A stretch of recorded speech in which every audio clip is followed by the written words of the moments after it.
Well, Jake, Edinburgh North got back on the winning side of things last week. I guess it's still technically this week. 23-7 down at Brownsville against Rivera. Did a pretty good job. They played some defense, a couple of interceptions in the second half, and I'll tell you what, Enriquez doesn't have an interception this year. He's thrown, 32 balls, and has not thrown it to the enemy team, and that's always a nice thing. Yeah, I mean, you have a better chance of winning games when you don't turn the ball over, and he's doing what he has to do right there. He is, especially since it's Espinosa, not Enriquez. I do that at least once a week. That's okay. Enriquez was a basketball player for Vela, both great kids. Turnover number one. Yeah, but Edinburgh North, the one thing that they did do against Rivera is allow Rivera to score the first score of the game. Yeah, they did. You know, you don't want to fall behind, especially when you're on the road, but they came back and they won.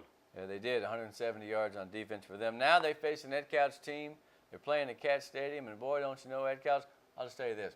What do you happens if you take a stick and you poke it into a hornet's nest? Hurrah! I have a feeling that's going to be a physical game with a few yellow flags on the field. I'm not trying to say anything, but I know Ed Couch is going to want to come to play, so North best be ready to play, ready to hit. Yeah, and this is, this was a close game last year.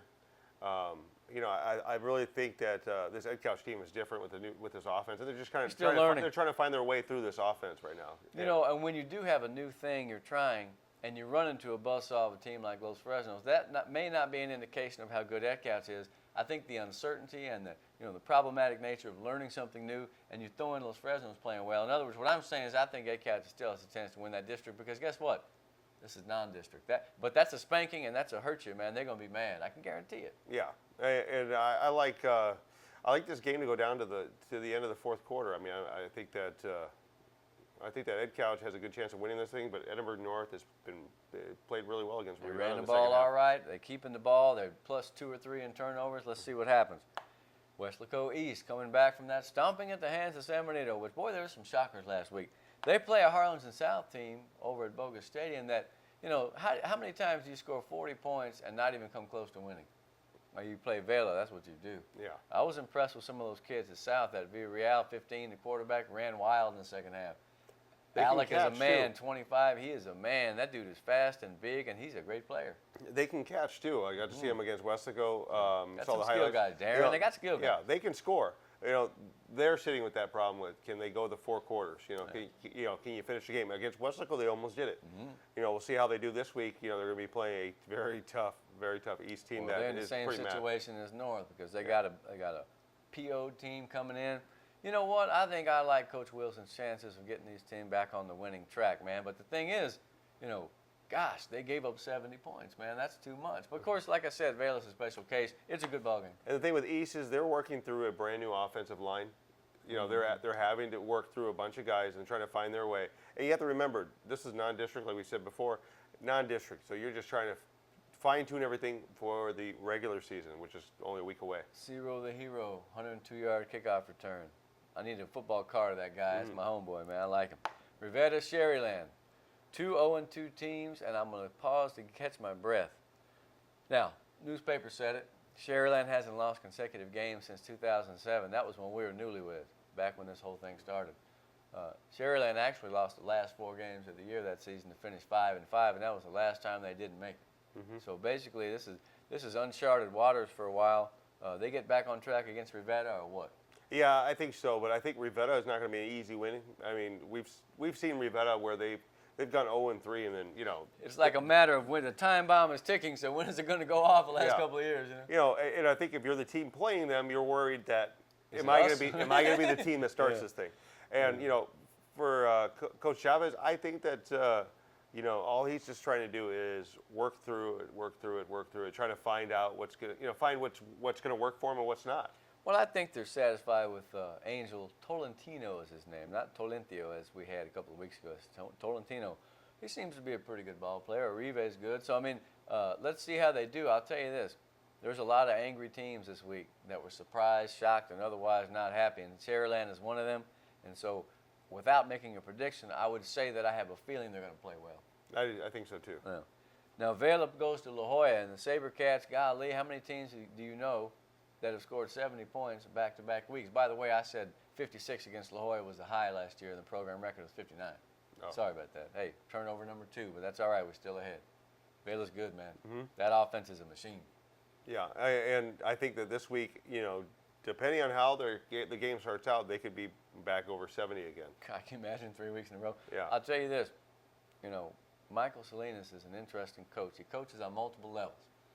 Not only does he X's and O's it, but he gets in those kids and spirit-wise, and he's always working the mantras, man. I mean, they come off the field, he's got something to say to everybody. And I'm not talking about fussing at people, but, and this guy in this program, you know what they do? They send out emails to all the kids, and it has like pithy slogans and statements and whatnot. I mean, they just do a lot of stuff with those guys. I mean, they are so tightly wound intellectually, cerebrally, man, that they can't help but be good. I really am impressed with the things they do. It reminds me of what Coach Robert Bailey used to do at Ed Counts. You give each coach a white 3x5 card with a topic on it. The coach will go away and research, and the next couple of days he'll go in and tell the kids about fill in the blank. It's that beyond the football. That's that multiple levels of coaching, and I feel like he does a pretty good job. They play at La Jolla, and I will give you a little bit of an asterisk, though, right now, asterisk. John Trevino, the great linebacker, is out 6 weeks with a broken leg. Hopefully he'll be back by sometime in the season, but the Vela defense is a suspect right now. Yeah, but La Jolla's going to have to put up points. So that's one thing against Vela is that you're going to have to be able to put up points.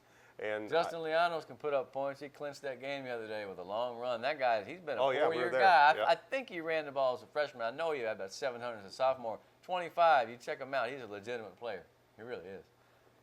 Port Isabel and Hidalgo. Port Isabel will be a legitimate team. They have not hit the stride that they'd like to have the first 2 games. Nonetheless, they're 2-0.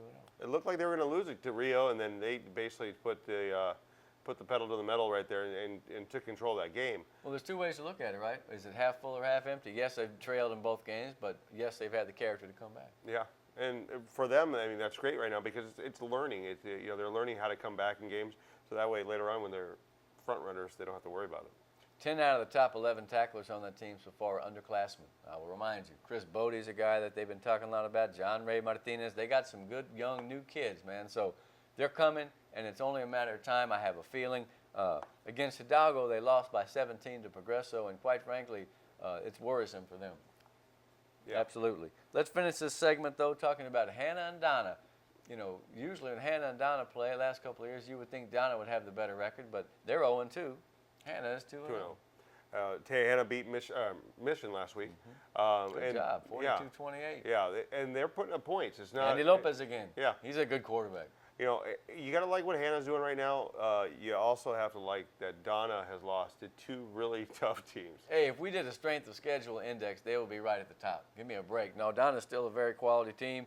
Now, I believe that to a certain extent the pressure might be on Donna a bit. I mean, in other words, I know they're good, and you know they're good. But they got to win sometime. And Hannah's you can't be going 0-3. Yeah, Hannah's playing with house money. They are. Because nobody thought that they would be 2-0 at this time. I mean, everybody kind of thought. I mean, I think most of us probably would have thought they were not going to be 2-0.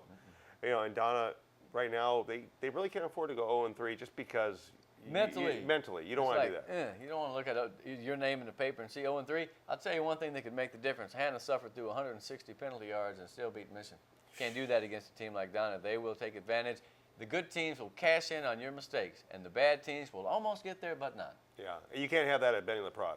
No, not at all. You can't do that over there. How about the crowd for that game, man? You check it out. That was phenomenal. Yeah. Look, Valley football is the best. The people were going bananas, and from what I understand, I seen them after the game shaking hands and praying together. Good God, the world turned upside down. That's what they said after we defeated the British in the American Revolution. The world turned upside down. Donna and Weslaco as friends. What next? God forbid. All right, Greg Selber, Jake Berry, segment 2 is a wrap. Stay tuned for 3.